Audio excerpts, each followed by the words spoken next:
बिहार में सियासी लड़ाई तो लड़ी ही जा रही है, लेकिन अब ये लड़ाई नागालैंड तक जा पहुंची है। जेडीयू, आरजेडी और चिराग पासवान तीनों ही नागालैंड में अपनी किस्मत आजमाने पहुंचे हैं। चिराग पासवान ने जेडीयू के अध्यक्ष को छोड़ पूरी पार्टी को तोड़कर धमाकेदार एंट्री मारी तो नीतीश कुमार के सारे समीकरण उलट पुलट गए। नीतीश के दबाव में एनडीए से बाहर किए जाने के बाद चिराग पासवान अभी तक घोषित रूप में दोबारा एनडीए का हिस्सा नहीं बने हैं, इसलिए उनका नागालैंड में बीजेपी के खिलाफ उम्मीदवार उतारना अधिक अटपटा तो नहीं लग रहा, लेकिन नीतीश और तेजस्वी यादव का नागालैंड में टकराना जरूर अटपटा लगता है। खुद को प्रधानमंत्री नरेंद्र मोदी का हनुमान बताने वाले चिराग पासवान को नीतीश से टकराना और उन्हें घेरने में अब आनंद आने लगा है। बिहार में उन्होंने नीतीश को नाथ दिया था। बीजेपी से बराबर का हक झटकने वाले नीतीश को 2020 के बिहार विधानसभा चुनाव में पहली बार चिराग ने तीसरे नंबर पर पहुंचा दिया था। चिराग ने नीतीश की ऐसी कमर तोड़ी कि अब तक उन्हें दर्द का एहसास हो रहा है। अब नागालैंड में नीतीश को धूल चटाने चिराग पहुंच गए हैं। चिराग आगे भी नीतीश कुमार का पीछा आसानी से छोड़ने वाले नहीं हैं। इसका संकेत उनके बयानों से समय समय पर मिलता रहा है। नीतीश कुमार सियासत की एक अबूझ पहेली की तरह हैं। साथ ही सहयोगी भी उनको समझ नहीं पाते। 17 साल तक बीजेपी को उन्होंने पिछलग्गू बनाकर बिहार में रखा, उन्हें पनपने का मौका नहीं दिया। बीजेपी ने भी कभी उभरने की कोशिश नहीं की।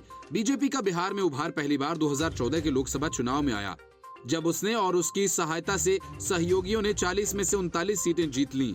ये बिहार के प्रदेश नेतृत्व का नहीं बल्कि नरेंद्र मोदी के चेहरे का कमाल था। असेंबली इलेक्शन में बीजेपी ने कभी सीएम फेस के साथ उभरने की कोशिश ही नहीं की। बीजेपी की तरह आरजेडी को भी नीतीश कुमार पिछलग्गू बनाना चाहते हैं, लेकिन वह पीठ पर हाथ ही नहीं रखने दे रहा। उल्टे आरजेडी के नेता नीतीश को जलील करते रहे हैं। बीजेपी के साथ रहते नीतीश ने जितनी जलालत नहीं झेली होगी, उससे अधिक आरजेडी के साथ रहकर वे टारगेट हो रहे हैं। नागालैंड में आरजेडी भी गठबंधन धर्म की परवाह किए बिना मैदान में उतर गया है। आरजेडी को पिछलग्गू पार्टी बनाने की नीतीश की चाल इस बात से समझी जा सकती है कि बेतुकी बयानबाजी या नैतिकता का हवाला देकर जेडीयू सिर्फ राजद नेताओं के खिलाफ कार्रवाई की मांग करता रहा है।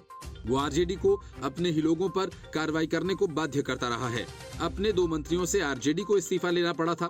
नीतीश कुमार ने नैतिकता का हवाला दिया। सुधाकर सिंह को शो कॉज इसलिए आरजेडी ने दिया क्योंकि नीतीश ने ऐतराज जताया था, लेकिन आरजेडी अब तनकर जेडीयू के सामने खड़ा है।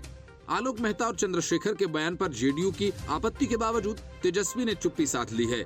महागठबंधन की छवि धूमिल करने वाले बयान देने वाले जेडीयू नेताओं पर अब एक्शन क्यों नहीं ले रहे नीतीश? आरजेडी को भीतर ही भीतर इसका मलाल है। उपेंद्र कुशवाहा ने बीजेपी से मिलीभगत का आरोप आरजेडी के शीर्ष नेतृत्व पर लगाया है और भी ढेर सारे उनके बयान महागठबंधन को कमजोर करने वाले हैं। बावजूद इसके उन पर कार्रवाई नहीं हो रही है। Bureau report, news of India.